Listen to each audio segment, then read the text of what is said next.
Initial reactions after the semifinal for you? I'm definitely disappointed. I was really trying to make that final.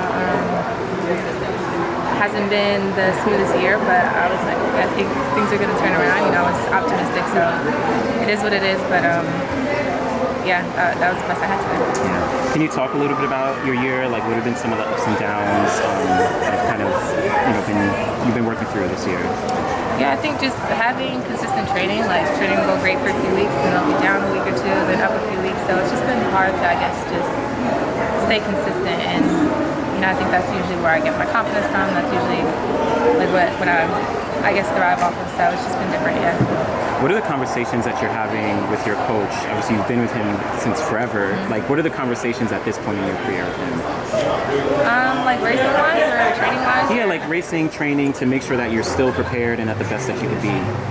Yeah, I think racing-wise, it's always just adapting to how I'm feeling, and that's kind of been what we've done the whole time. If I'm feeling great, it's like lead. If I'm not, stick behind. The last few years have kind of just been us just being more in tune to how I feel and, looking at who's in the race and going with the best strategy.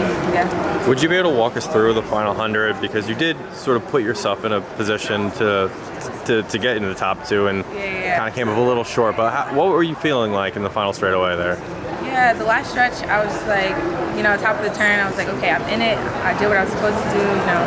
Tactics-wise, that was what we talked about, and I feel like it was a really smart race in that way.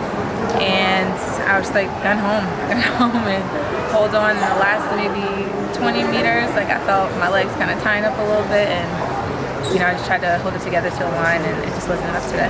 Yeah. What's maybe like one takeaway that you'll have coming out of these trials as we look forward to the rest of the year?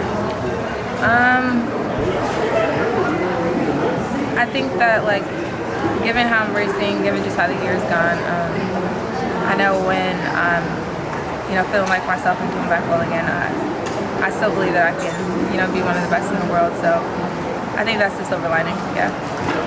You see all these young women now in the 800, obviously really talented. You still are at top of your game, but at what point, like, mentorship side of you coming out a little bit as you sort of get a little older in your career? I mean, obviously you want to compete, but is there any part of that you're starting to sort of tie in together with it?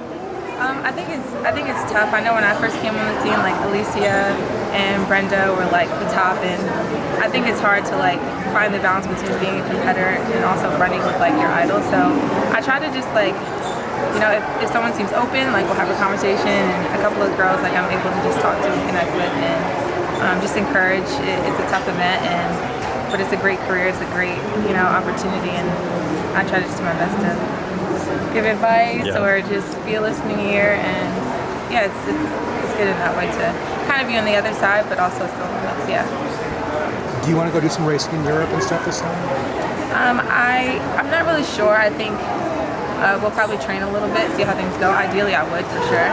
I know before here we talked about going to Paris for the Diamond League, so that's still on the cards. Training has been going well, so I think we'll just see. Yeah. Good job, man.